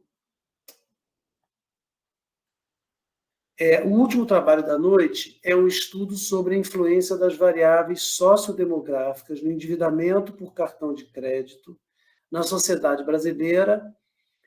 O aluno é o Felipe Canuto, de Sena, e da área de finanças, e a orientação foi da professora Laura Valência, tá? Então, deixa eu falar aqui. Felipe, onde é que você está? Estou aqui. Já te vi. Então, Felipe, tudo bem? Você vai ter 15 minutos, aí 3 minutinhos antes a gente te interrompe, tá? Perfeito, maravilha. Eu vou compartilhar a tela aqui, um instantinho, pessoal.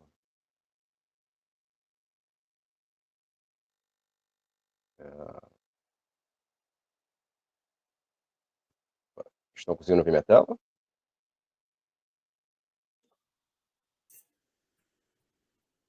Ele ficou agora sim. Ok. Apareceu certinho para vocês a apresentação agora? Tá certinho. Maravilha. Então, pessoal, primeiramente, boa noite, e queria agradecer também a Laura e a vocês pelo convite aqui da participação da Anupad.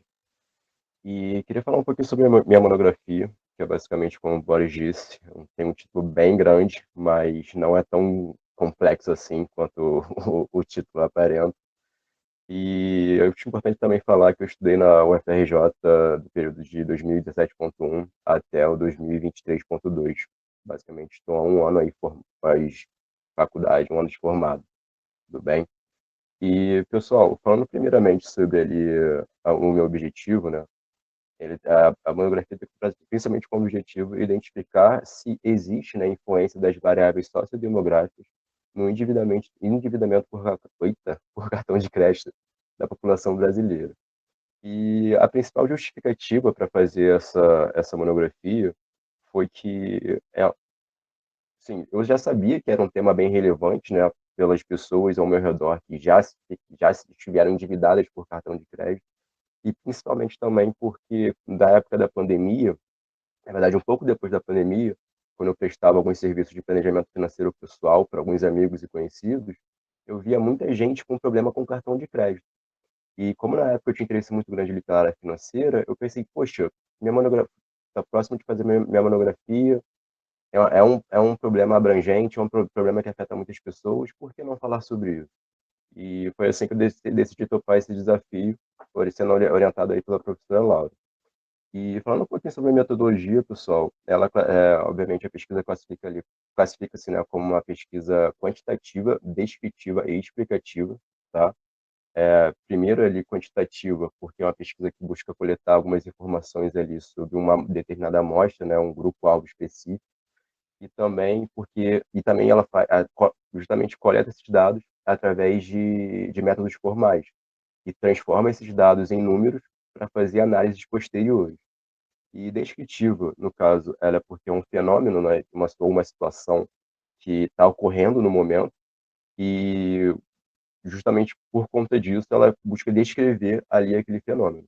Explicativa, porque ela busca elucidar exatamente por que aquele fenômeno está ocorrendo, entende? De acordo com a resposta, né, dos respondentes ali no questionário. E o método da coleta de dados, pessoal, acho importante falar também, que foi basicamente um questionário que eu disponibilizei ali disponibilizei nas redes sociais, seja através do WhatsApp, Facebook, Instagram e por aí vai.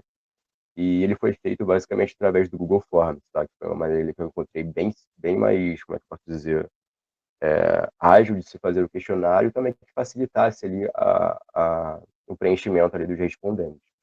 E a amostra, obviamente, ela foi uma amostra não probabilística, né? Infelizmente, queria fazer uma pesquisa que pudesse totalizar ali o fenômeno, falasse da melhor maneira possível, só que infelizmente não foi possível. Não probabilística, porque a amostra que eu consegui coletar esses dados, ela não representa ali totalmente a população brasileira, entende? Então não tem como a gente fazer uma inferência ali absoluta sobre a população em si, entende? Mas sim sobre aquela amostra coletada ali no momento. E, opa, aí. Pessoal, estão me vendo? A gente está te ouvindo, mas não está mais vendo. Acho que deu um problema aqui para mim também. Agora voltou. Foi. E falando um pouquinho também, pessoal, sobre a questão do cartão de crédito, acho muito curioso também o fato, né, antes de entrar ali na questão da amostra, que ele é uma modalidade ali de pagamento que está presente no Brasil desde 1958, só que ele começou a ser amplamente utilizado ali por volta de 1994, né? Porque antes desse período a gente teve, quer dizer, nesse período a gente teve uma fase econômica ali muito delicada, né? Chamada basicamente ali do período ali de hiperinflação, e que a inflação estava sempre muito alta e os preços sempre, como eu posso dizer, oscilando demais ali. E por conta disso as pessoas tinham um certo receio de tomar determinado crédito, e a principal objetivo, ou método de pagamento das pessoas na época era à vista, justamente por conta da oscilação desses preços. E somente depois do Plano Real, né, em 1994, que houve ali uma estagnação dessa hiperinflação, e com esse aumento da segurança aparente ali na economia, acabou que as pessoas se sentiram mais seguras para tomar crédito, e um dos meios ali de pagamentos, né, que utiliza essa questão do crédito, que é o cartão de crédito, passou a ser mais utilizado, né, na nossa sociedade. E falando um pouquinho sobre a amostra, pessoal, totalizou basicamente 140 respondentes, tá? 140 pessoas que participaram da pesquisa, sendo 50% homens e 50% mulheres, bem curioso isso, todos acima de 16 anos, e faixa etária predominante de 25 a 30 anos, correspondente basicamente ali a 42,14% dos respondentes. Mais da metade dos respondentes se declararam solteiros, e a grande maioria declarou possuir ensino superior, perdão, de 65%, ou ensino médio, por 24%. E na sua grande maioria possui uma renda ali média, uma renda, na verdade, em cerca de R$ 1.500 até R$ 3.000. E com relação ao endividamento por cartão de crédito, foi basicamente 42% responderam que já tiveram possuído dívidas no cartão de crédito, contra 57% que nunca se endividaram no cartão de crédito. E, pessoal, falando sobre algo que tange ali no meu referencial teórico, sobre essa questão do endividamento, quando a gente fala sobre endividamento do cartão de crédito, a gente tem que levar em consideração que você parcelar determinada compra no cartão de crédito não considera um endividamento. Endividamento em si no cartão é quando você não consegue arcar com aquela fatura do cartão e passa, e dada aquela quantia, aquele valor remanescente que você não conseguiu pagar, passa a incorrer determinada taxa de juros. E é justamente esse valor que seria o valor da sua dívida, que a partir desse momento que você passa a ser classificado como endividado por cartão de crédito. Acho bem importante falar um pouquinho sobre isso. E eu fiz também outras perguntas, né, para os respondentes no questionário, com relação não só aos dados, aos fatores, né, sociodemográficos, como também um pouco em relação ao método de uso do cartão de crédito, como, por exemplo, a quantidade de cartões que eles tinham, a frequência de uso e o principal motivo das pessoas, dos respondentes, utilizarem o cartão de crédito, entende? E, como vocês podem ver, no que tange a posse e uso do cartão de crédito, a predominância encontra-se nos usuários que possuem apenas um cartão de crédito, que não possuem dívidas e que possuem o hábito de utilizar regularmente o cartão, pelo menos uma vez na semana. A maioria informou optar em maior grau pela forma de pagamento, devido à possibilidade de parcelamento, praticidade e comodidade. Tá? Ai, meu Deus, tá dando ruim aqui, peraí.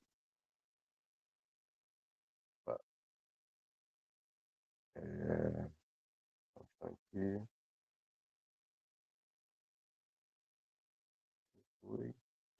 E a análise, pessoal, desses dados, eu fiz basicamente através dos programas Excel e SPSS, que é o Statistical Package for the Social Science.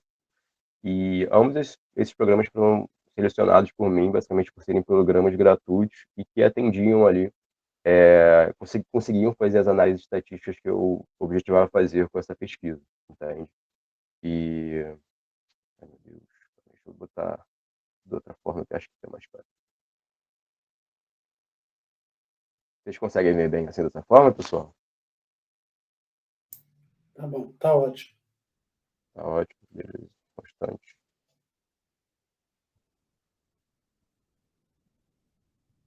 E para fazer análise desses dados, eu usei basicamente a nova, né, e o teste U de Mann-Whitney. Basicamente, a teste ANOVA é executado por meio de teste onde p-value, né, determina a significância estatística da interação entre as variáveis estudadas, e o teste Mann-Whitney é outra análise ali de estatística descritiva, teste, na verdade, de estatística descritiva, que é uma alternativa ao teste T e é aplicado para testar as medidas quando a população é independente de qualquer distribuição subjacente. E dado isso, pessoal, fazendo esses testes, né, essa estatística descritiva, a gente chegou à conclusão, né, de que, dentre as variáveis independentes apresentadas, a única que se demonstrou ter efeito significativo sobre a variável dependente, que seria o endividamento, né, a pessoa ser endividada ou não por cartão de crédito, foi a faixa etária, podendo-se inferir que a idade influencia no endividamento por cartão de crédito. E, por outro lado, as variáveis gênero, estado civil, escolaridade, renda mensal, quantidade de cartões e frequência de uso não influenciam significativamente o endividamento com cartão de crédito. E, além disso, pessoal, depois de fazer esse teste da ANOVA, eu fiz também o teste do Mann Whitney com essas mesmas variáveis, e o que eu encontrei foi que, no caso, a faixa etária, ela não só influencia na pessoa ser endividada por cartão de crédito ou não, como quanto mais nova for a pessoa, mais propensa a endividamento por cartão de crédito ela vai ser. Entende? Foi uma conclusão bem interessante, tá? E, e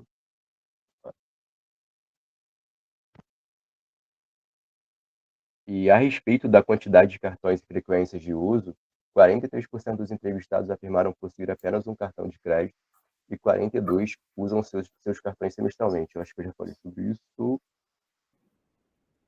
Você tem 3 minutos, tá? Perfeito, mano.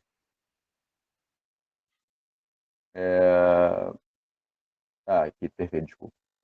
E apesar de ser uma opção, né, no caso o pessoal escolher ali pela questão do parcelamento, usar mais o cartão de crédito por conta da questão do parcelamento, é como é que eu posso dizer, um fator que ajuda no momento da compra, mas por outro lado, dependendo da forma que você utiliza o cartão de crédito por conta do parcelamento, isso pode acabar, tipo assim, colaborando para que você fique endividado com o cartão de crédito, entende? E essas foram basicamente as conclusões que eu cheguei com a pesquisa, tá, pessoal? E para o pessoal aí que futuramente vai fazer ou já está fazendo monografia, queria falar também um pouquinho sobre os principais desafios e dificuldades. E a principal desafio foi aprender a fazer monografia. Por mais que a gente estude ali bastante no seminário de monografia e em outras matérias na faculdade sobre a monografia em si, o maior desafio é você entender de fato como se faz a monografia, botando a mão na massa. Isso foi algo bem difícil para mim. O segundo foi a complexidade do tema, porque eu queria entender esse fenômeno do endividamento por cartão de crédito por total, por completo, só que infelizmente não foi possível, né? Acho que seria mais passível de uma pesquisa aí de mestrado, doutorado, ou talvez nem isso, nem dessa forma seria possível, desvendar aí os totais fatores, né? E mas qual aceitar as limitações da pesquisa, né? Porque acho bacana dizer que no início da pesquisa de monografia, a gente fica muito vislumbrado ali com a questão de, poxa, eu vou chegar num resultado muito bom, a minha pesquisa vai ser muito bacana, vai ser bem detalhada e tudo mais. E quando a gente se depara com a realidade ali, com a questão da coleta de dados, ou determinada escassez de informação ali no referencial bibliográfico, você vê que nem sempre é possível fazer uma pesquisa ali totalmente redondinha, entende? Dado, obviamente, o limite de tempo ali que você tem para fazer monografia. E outra coisa também que me impactou um pouco foi a questão da análise quantitativa dos dados. Que isso foi bem difícil, tive que estudar bastante, pedi ajuda de alguns amigos para conseguir fazer todo esse trabalho aí e usar os programas ali para fazer esses testes e chegar a essas conclusões. E também, uma parte que é um pouco mais, foi um pouco complicada para mim, foi a pesquisa bibliográfica, porque por mais que eu tivesse feito ali uma pesquisa bibliográfica no início, né, do projeto de monografia, fazendo uma seleção ali dos principais textos, ao longo da monografia eu tive que repesquisar sobre diversos outros assuntos, e conforme eu fui fazendo, foram aparecendo outras dúvidas, e você, durante o processo, vai tendo que entender que não tem como fazer de uma forma totalmente linear a monografia, né? Você vai e volta entre algumas etapas, e eu achei isso bem curioso, assim, sobre o processo de elaboração. E, por fim, falando sobre os pontos positivos ali do processo de elaboração, com certeza ali eu posso dizer que algo que eu fiquei bem contente foi o maior entendimento ali sobre o fenômeno, né, que é amplamente presente no cotidiano de muitos brasileiros. A contribuição para a sociedade, né, que eu acho que essa pesquisa, essa monografia pode ajudar de alguma forma ali a contribuição em pesquisas futuras ali de como a gente resolver esse problema do endividamento do cartão de crédito, né? E a contribuição também para a minha carreira, uma vez que eu trabalho hoje em dia, né, trabalhava como assessor de investimento, isso me ajudou um pouco a lidar com determinados clientes, e principalmente agora, no momento que eu pretendo trabalhar voltar a trabalhar como planejador financeiro. Todo esse arcabouço, dessa bagagem que eu obtive, né, fazendo essa monografia, com certeza vai me ajudar bastante nos meus próximos trabalhos, entende? E também, outra coisa muito positiva, né, fazendo a monografia, foi o sentimento de realização a cada etapa concluída do processo. Que ali é muito gratificante você ver que você está realmente evoluindo, está realmente avançando ali a cada passinho, a cada tipo, entrega ali da parte da monografia. E é isso, pessoal. Eu queria perguntar para vocês se vocês têm alguma dúvida. Parabéns, Felipe. Muito interessante. Também é mais uma, né, vamos dizer assim, com a visão quantitativa, né? Uhum. E eu estou com uma pergunta, depois eu vou passar para a Laura para ela falar um pouquinho. Como nós temos 10 minutos, eu vou deixar um pouco aberto para as perguntas, mas eu não vi as suas perguntas, mas você perguntava e tinha a variável dependente era endividamento, você perguntava, isso aqui influencia o endividamento? Você fazia essas perguntas dessa forma? Porque eu não vi as perguntas, você fez a nova, né? Como é que eram as perguntas? Eram perguntas que vinculavam ao endividamento? Que fatores mais contribuíam para o endividamento? O uso de cartão? Quer dizer, o endividamento no sentido do uso do cartão, né? Como é que você vinculou o endividamento? Como é que foram as perguntas? Eu fiquei curioso do questionário. Claro, vamos lá agora, só um instantinho. Eu não queria me alongar muito também para não te... Assim, mas eu queria saber se você... Porque você fez a nova, né? Então você deve ter algum vínculo das variáveis com cartão com endividamento. Como é que se vinculou? Fiquei curioso. Sim. Então, as principais perguntas que eu fiz ali no questionário foi o sexo, a faixa etária, no caso que eu botei ali entre faixas diferentes de idade, tá? Por exemplo, 16 a 24 anos, 25 a 30 anos, 31 a 40 anos e por aí vai. O estado civil. Isso aí é a parte demográfica, né? Isso, exatamente. A demografia, isso. Tá. E as perguntas em si do modelo, né, Du? Como é que você vinculou? As perguntas mais... Quantas foram? Uma coisa bem simples, eu não quero que você abra a sua monografia, só para ter uma ideia que tipo de perguntas foram. Assim, você usa cartão, quando você se endivida, você usa menos? Eu não sei que tipo de perguntas você fez, eu fiquei curioso. Então, eu achei bem basicamente, as perguntas, Boris, elas foram feitas de maneira, obviamente, discursiva ali, com a opção de múltipla escolha, tá? Para cada respondente. E posso dizer que, como, por exemplo, com qual gênero você se identifica, masculino ou feminino? Em qual faixa etária você se encaixa? Aí tem X opções. Qual é o seu estado civil? Aí, por exemplo, sobre o endividamento do cartão de crédito, que foi a pergunta-chave. Já teve ou possui dívidas no cartão de crédito? Observação: entende-se por dívida no cartão de crédito a incapacidade de pagar determinada fatura completa, seja utilizando crédito rotativo, parcelando a fatura ou simplesmente atrasando. Aí 2 opções, sim ou não. Entende? Perfeito. Então, você foi montando uma estratégia de ver como é que as pessoas agiam em função do endividamento, né? Como é que elas atuavam, né? Muito interessante. Exatamente. E tem até o número dos cartões também que eu vi. Tinha muitos solteiros, né? Muitos solteiros e pessoas com nível superior. Então, tinha um viés mais de pessoas com uma educação financeira mínima. Não sei, uma pergunta... Não eram respostas, é até bom, porque tem um lado assim, de consistência das respostas. Mas parabéns aí para você. Vou passar para a Laura e vou tentar abrir aí para o pessoal. Parabéns mesmo. Se a Laura tem alguma palavra aí para você. Então, eu queria dar os parabéns para o Felipe e agradecer pelo convite, porque quando eu enviei mensagem para ele, apesar de que ele demorou um pouco para responder, ele na hora respondeu para mim que ele estava super interessado em apresentar a monografia e que queria falar sobre esse tema, se caso ela fosse aceita no evento. Então, e no momento em que ele foi fazendo a monografia, eu achei um tema bem interessante, apesar de não ser da minha área, né? E fui aprendendo muito com ele também, porque ele é experto nessa área, ele está trabalhando nessa área, então eu fui aprendendo muito com ele.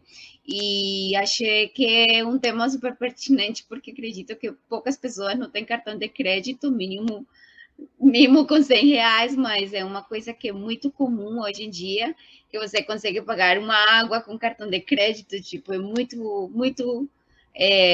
comum ter um cartão, então achei muito interessante esse tema e saber realmente por que as pessoas decidem se endividar. Então, é isso, foi muito legal ter trabalhado esse tema diferente com ele e foi bem satisfatório. A Cristina foi a professora leitora da monografia, então, parabéns, Felipe. Muito obrigada. Obrigado, Laura. Está aberto a perguntas, nós temos mais 5 minutos. Os alunos ficaram tímidos. Eu não sei se é quantitativo que faz eles ficarem tímidos. Quando fala de conta, acho que o pessoal fala, Ih, eu acho chato, eu acho, enfim, mas estou brincando. Hoje foi mais quantitativo mesmo. Alguém com alguma dúvida? Eu achei hoje bastante. A Cristina levantou. Pronto. Fala, Cristina. Ela falou. Tive a oportunidade de conhecer, inclusive quando você perguntou o número de perguntas, aproveitei até aqui para abrir, então foram 11 perguntas no questionário, se quiser. Eu achei o trabalho bem interessante, né? Confesso que quando eu vi as novas que ele tinha feito, eu tive algumas dúvidas, eu fiz alguns comentários, mas achei super bacana o trabalho, né? Enfim, acho que é um tema super pertinente, não conheci o Felipe, conheci só agora, né? Então, parabéns aí pelo trabalho, foi bem interessante. E, assim, acho que como o João falou, eu estou dando aula de estatística esse período, né? E eu, pelo menos, estou passando por todos esses assuntos, mas, assim, eu vejo que os alunos não têm tanto interesse. Então, eu super entendo que na hora de querer fazer um trabalho quantitativo fica difícil, porque às vezes passou muito rápido, às vezes aquela matéria foi lá no início do curso, né? Então, parabéns. Agora, só fiquei com uma dúvida. Você falou que o SPSS é gratuito porque era versão de teste? Basicamente porque sim. Se ele for Gosto muito do SPSS, mas até onde eu sei. Pelo menos eu não paguei nada. Tá bom, entendi. Eu acho que ele usava, fazia o teste, esperava uma semana e fazia teste de novo. Ele ia fazendo testes intercalados. Mas, enfim, o Excel também ajuda bastante, né? Ele consegue suprir quase tudo que o SPSS, né? Hoje em dia o Excel está bem avançado. Mas, enfim, parabéns, Felipe, e parabéns à Laura também, e a Cristina pela leitura. Pessoal, para a gente fechar aqui, faltam 3 minutos, eu queria fazer um fechamento, né? Primeiro, agradecer a todos que bravamente ficaram até o final, aos alunos, às alunas. Que boa experiência, espero que vocês tenham gostado. Ontem foram temas mais qualitativos, hoje mais quantitativos. Eu acho que a mudança foi com a Isadora.